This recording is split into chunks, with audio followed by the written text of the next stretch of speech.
Hello everybody and welcome back to Gaming on Caffeine. My name is Isaac and we are back playing some FTB Infinity for episode 18. Now, at the end of last episode, we set up this little tesseract over here, which used to be all the way over there, which now wirelessly sends power from our base out to our ender quarry, which is running all the way over here. Now, if we go ahead and have a look in this chest, we will see that this thing has stopped running. And the reason it stopped running is because the chest that it outputs to is full. Now, on the bright side, we got a ton of iron, which is awesome, as well as some diamonds, some coal, and quite a bit of redstone, which is really nice. Now the quarry is running again, but what I want to do today is I want to set it up so that all of the stuff that comes from that ender quarry goes, all the stuff that we want, because obviously we don't really want to keep all of that cobblestone. There's going to be like a couple of thousand cobblestone that comes through the system here, and I don't want to be making more of my ME storage disks to just hold a bunch of cobblestone. That's not really worthwhile. We don't need that much cobblestone yet, anyway. We'll find some way of storing it later, but for now, we're just going to get rid of it. And I want all of my stuff to either go straight to the AE system, or if it's an ore, I want it to go into this chest here and get fully processed, end up in this chest, and then preferably go from this chest straight into our AE system, so we never have to open this chest again, or really fiddle with anything. We'd have to, the whole point of this series is just to not open any chests. That's the end goal. It's not really, but it's kind of a good goal to have. Anyway, we'll go ahead and we'll dump all this in here, and the first thing that we're going to do is we're going to upgrade these machines over here. I've had a couple of people in the comment section confused about how to make the new overclockers for BiblioCraft. So for those who don't know,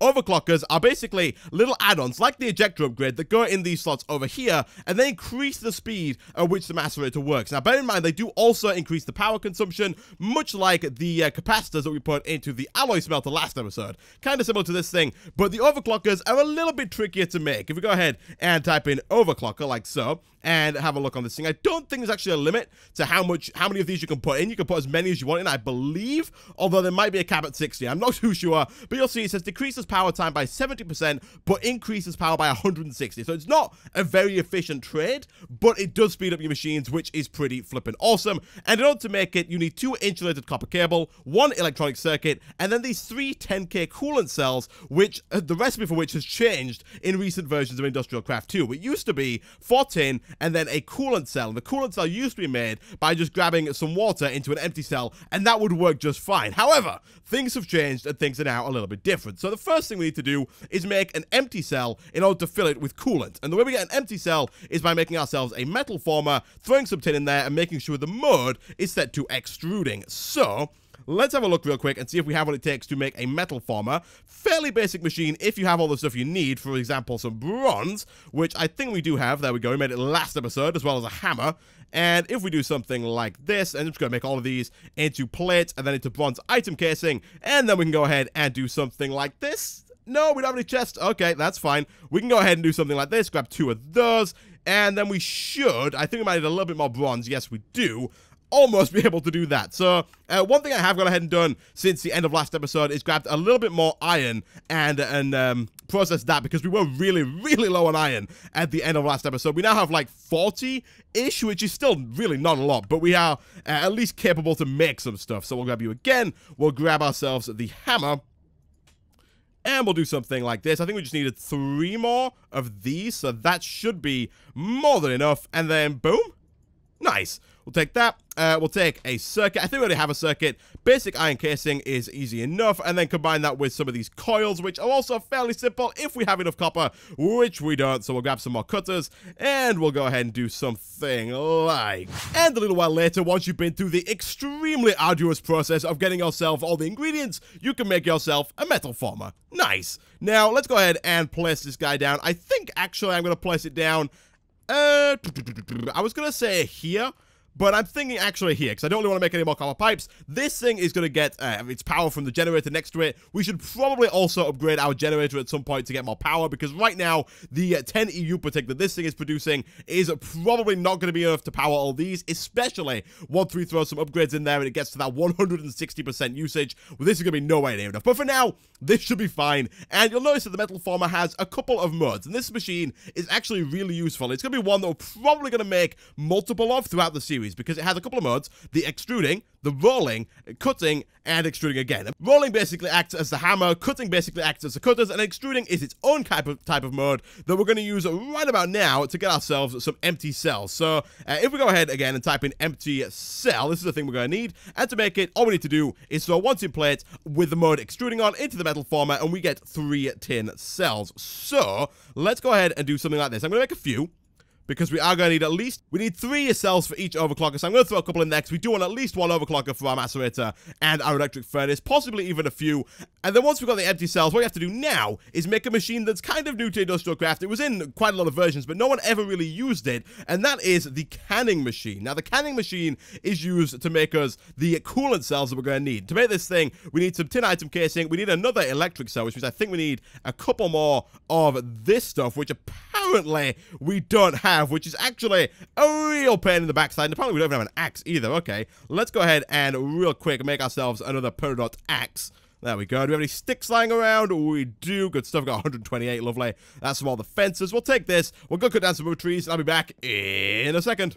And again, a little while later, we can come back, we can go ahead and shift left click, and we get ourselves a fuel/solid canning machine, which is the one we want. I don't know if it matters if you make the other one, but for easiness sake, make the fuel/solid one if you're just following this to try and figure out how to make overclockers. And then all we need to do, this one we are going to have to go ahead and hook up using these cables. We can go ahead and throw this guy down right about there. And this is a pretty scary looking interface if you don't know what you're doing, but if you do, it's actually pretty flippin' easy. And what I'm going to do to start off with is I'm actually going to go ahead and grab this, and you'll see why in just a second, because in order to get ourselves the coolant cells, we have to have a source of water in the side of the tank. And what I'm going to do is I'm just going to throw it on top, right-click it with the wrench, which sets it to output mode, and then it's going to drain all of that water into that little internal buffer, which surprisingly can hold the exact same amount, 8 buckets worth. Nice. We'll take that back, and we'll throw you over there just in case we happen to need it in a second. And then the way that we make these normal cells here into the coolant cells that we need for the overclockers is, you'll see we can't put them in just yet. We have to switch the mode of the machine here from canning to this one of there, fluid enrich tank or cell, and now we can put these empty cells in. And then the final thing that we're going to need to turn this from just a cell and some water into the coolant cell is some lapis powder, which is something that we've never had to use before, and that's probably why we have so much lapis. But basically, lapis powder is actually fairly easy to make. If we go ahead and pulverize up or macerate some lapis, we should get some lapis powder. I'm not too sure whether or not it's faster to pulverize a block, or macerate a block than it is to macerate a single piece of lapis, but macerating a block does get you 9, and I think it's faster than doing individual lapis 9 times. Don't quote me on that though, I have no idea. And what we can do is we get lapis dust, and then if we take this and throw it into the middle there, this is going to go ahead and start working, and that's going to go ahead and use 8 lapis dust for every one of these cells. So it is a kind of substantially more expensive than the coolant cells used to be in older versions of BiblioCraft. But if we go ahead and throw that in again and get ourselves one more block of lapis, start macerating that up, we get ourselves a coolant cell. Nice. Now, unfortunately, NEI is kind of poor at showing the recipe for this. It shows a fluid transposer and a bottler. It doesn't show the canning machine. Also, if you click on this coolant, it doesn't really show you how to make this either. So, I'm not quite sure why NEI doesn't have the real recipe for that. It's a bit strange, but if we go ahead and grab the last 9 of that, throw that in there, that's going to get us the 3rd coolant cell, and then we should be able to start making ourselves some overclockers. Now, again, that is going to require another circuit, which is a butt-ton more of this copper cabling. I have gone ahead and smelted up some more rubber over here just for this occasion. So, how many copper cable do we have? Not enough is the answer to that question. My gosh, we have used so much copper cable today. It's kind of insane. Let's grab our hammer again, and this hammer is about to be broken, actually. Boom. Break the hammer. Throw it back in there. We can actually go ahead and use this in the cutting mode to turn those into scissors. It is a bit slower, obviously, but it is automated, and we don't have to use more materials to do it, which is kind of cool. We can go ahead and grab you, and then whilst I think we're waiting for this to complete, because that might take a while, what I'm going to do, and actually it looks like you get 1 extra cable doing it this way. Usually you only get 2 copper cable by cutting it, so actually throwing it through the metal former gets you extra cable, which is kind of nice, it's a bit more efficient. And while we're doing that, we can work on getting the items from the quarry chest over and into this chest over here. So the way I'm going to do that is I'm going to use transfer nodes. Now, there's probably some people out there saying, Isaac, why in the world are you using transfer nodes? We have the cool new item ducts and stuff. Why are you using this ancient technology that is the transfer nodes? And the reason for that is because you can filter more items at a time using the item filter from extra utilities than you can using the filters from thermodynamics or even Ender IO for that matter. And there are going to be a lot of ores that we want to filter out. You got like tin, copper, silver, gold, iron, platinum, silver, tin. I think I said some of those twice, so that's fine. There are loads and loads and loads of Yellorium and gold and just loads. There are loads and aluminium. There's a ton. So what we're going to do is we're going to go ahead and stick one of these down like that. We're going to stick, well, it'll fill it with cobblestone for now, but it won't go anywhere because this is set to not do anything with items. But what we're going to do is we're going to grab one of each ore for now that we want to pull out. And for the time being, those ores are gold, silver, lead. I won't pull out cinnabar because we can't really macerate that. Aluminium, Yellorium, and tin. Now, as more ores come through, we are going to have to add more ores to this list, but we can go ahead and do something like this, add all of these to the filter, and that's going to only pull out these ores. Now, you may be saying, wait a second, Isaac, there's only like 8 slots here. The other ones have 8 slots as well, where you can add other filters to this as well that add more slots. So every filter you add gives it an extra 8 slots. So I think you can have up to 64 items within this one filter, which is kind of awesome. So if we go ahead and throw that in there, get rid of the cobblestone, you'll notice it's no longer pulling cobblestone out. And then all we have to do is change this to send items, like so. Change this one over here to receive items. And we should be good to go. Let's have a look. Open, please. Thank you very much. Okay. Let's go ahead and change this little guy to receive items. Like so. And then again, is that putting it straight? No! Don't do that! No! Mr. Tesseract, that's not what I want. Okay. I didn't know that the Tesseract was going to auto-output those. Maybe if I do this, will that just auto-output to the chest? Apparently it will. For some reason, it's also bringing along cobblestone. And I have absolutely no idea why. Let's go have a look at that filter. I'm fairly certain that we told it not to send through cobblestone. It might have that little backlog of cobblestone that we just put inside of it. The Tesseract might have a little internal buffer. But for the most part, that shouldn't be pulling cobblestone. It's not. Yep, there we go. I have no idea why that's happening.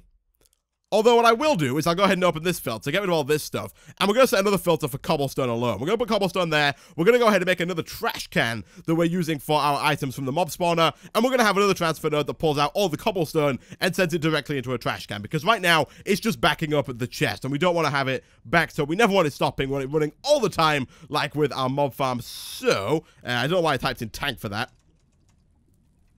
Trash can. Let's go ahead and grab another one of those. Do we have the stuff? Not quite. I'm surprised how much smooth stone we have. Usually I have to go ahead and smelt up a bunch of stone to make a trash can. But we'll take you, and we're just going to set this thing on top of the chest with a transfer node, and it should just get rid of all the cobblestone. We might, in the future, add things like gravel and dirt to this as well, and maybe even sand, depending on where we put the quarry. But for now, I think cobblestone should be the only major problem. So we'll do that. We'll put cobblestone filter in there. We'll stick a trash can on top like so. And that's going to go ahead and just slowly filter out all the cobblestone.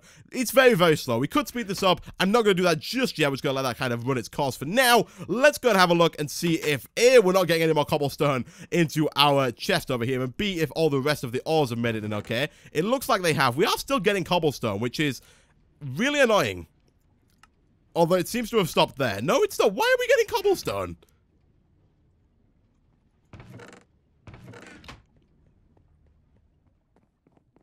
Why? Is it next to the Tesseract? Aha, okay, okay. Yes, the problem here is that the ender quarry is outputting directly to the side of the Tesseract. It's outputting directly to the Tesseract. I think it does output from all sides, so if we move that to there, now we need more power conduits, but that should go ahead and only transfer the stuff that we filtered. Because otherwise, before it was just transferring everything, which is not at all what we wanted, because our system would get backed up real quick, which, like I said, would be very, very bad indeed. Thankfully, we have some more redstone energy conduits in here, or energy flux ducts, should I say, as they've been renamed in 1.7. And I'm hoping we can do this before we get attacked by mobs. Yeah, come on, we can do this. We can do this. Boom. Power has been restored. All right. Let's head back inside. By now, our by now, our copper plates should have been turned into copper wiring. So we should be able to go ahead and use them. Thank you very much. Now, let's see. Can we make ourselves the first overclocker? Let's have a look. Overclocker. Let's see. Do we have what it takes? Maybe not, because we probably don't have enough, stuffs. Probably don't have enough rubber. But let's go ahead and, I'm just going to make all of it. I'm going to make 8. That gives us just the right amount. Now all we need to do is make ourselves another iron plate. Like so. Is the hammer broken? No, the hammer's broken. I don't know how much iron we have. Not a lot is the answer. Actually, again though, we can go ahead and just use this guy over here, which is kind of nice. We'll set it to rolling. Still only think you get 1 plate, but if you get 2, that's really cool. This is pulverizing sand, which is not what we wanted to do. Let's get rid of all the cobblestone. I really don't. That would be... Actually, that's not too bad. That was giving us glass, which is kind of useful, but I don't want cobblestone. Stop with the cobblestone. Let me check the hopper. How much cobblestone's in here? A bit. Okay, there we go. All the stuff that we don't want is now out of that chest for good, which is pretty nice. I'll go ahead and just dump all this stuff back in for the time being. You can all go in there. Thank you very much. That's still only got us 1, I figured. And now if we throw that in, yeah, there it is. And we do something like this, and this, with not these 3, because before we need to do that, we need to make them into 10k coolant cells, and for that we need a bunch more of the tin plating. So I am going to go ahead and make another hammer here just for the speed of using it. We'll go ahead and get some sticks and some iron. Hopefully we'll have a lot more iron by next episode. Take you, and then go ahead and grab some tin. Do something like this. 1, 2, 3, 4, 5, 6, 7, 8, 9, 10, 11, 12. We need these overclockers are drastically more expensive than they were once upon a time, but we can go ahead and do something like this. Throw you in the middle like so. Grab ourselves those 10k coolant cells, which coincidentally don't stack. Throw those into the system, and then do something like this, and get ourselves 2 overclockers. Nice. And now if we throw those into here, you'll notice a drastic increase in speed in the macerator. You see it's going a lot faster now than it was before. If I take those out, you can definitely see that speed upgrade. You also see the flicker here on the top of that energy. That's because this thing is going to start to struggle to keep up. So for the time being, I think what I'm going to do is put 1 into here. And again, you'll notice this thing does benefit drastically from having this little speed upgrade in. It's actually, I think, that's 30% faster, which is kind of nice. What I'll probably do between episodes is go ahead and make a couple more of these, because they do take quite a while. Not going to make them all on camera, because that would take forever. We should also increase our rubber production. What I might do is add some more rubber to... try that again. What I might do is add some rubber saplings to our tree farm up on the hill there. That way, when it breaks stuff down, we can have an extra barrel for rubber, which would be kind of useful, because we are using a ton of it for all of these IC2 cables. We're also going to need a bunch more copper, and I think this thing is actually almost empty. Almost out of juice. Yeah, you'll see the cutter is on 33,000 out of 320,000 durability. It's got 10% left. So we are going to have to keep an eye on that and fix that up once it runs out of stuff. Because when that runs out, we run out of charcoal. And a lot of our power stops for industrial craft. Because unfortunately, the industrial craft machines that we have cannot take power from the big reactor, because the big reactor produces redstone flux, and the IC2 machines take EU. I don't know what EU stands for, if it stands for anything. But with that, guys, I know it's been a short episode, but thanks for watching. If you did enjoy the video, be sure to like. I'm going to go ahead and fix up this wall, because my gosh, you know how I just dislike that wall right now. We can go ahead and just cover all this up like so. There we go. And I will see you next time.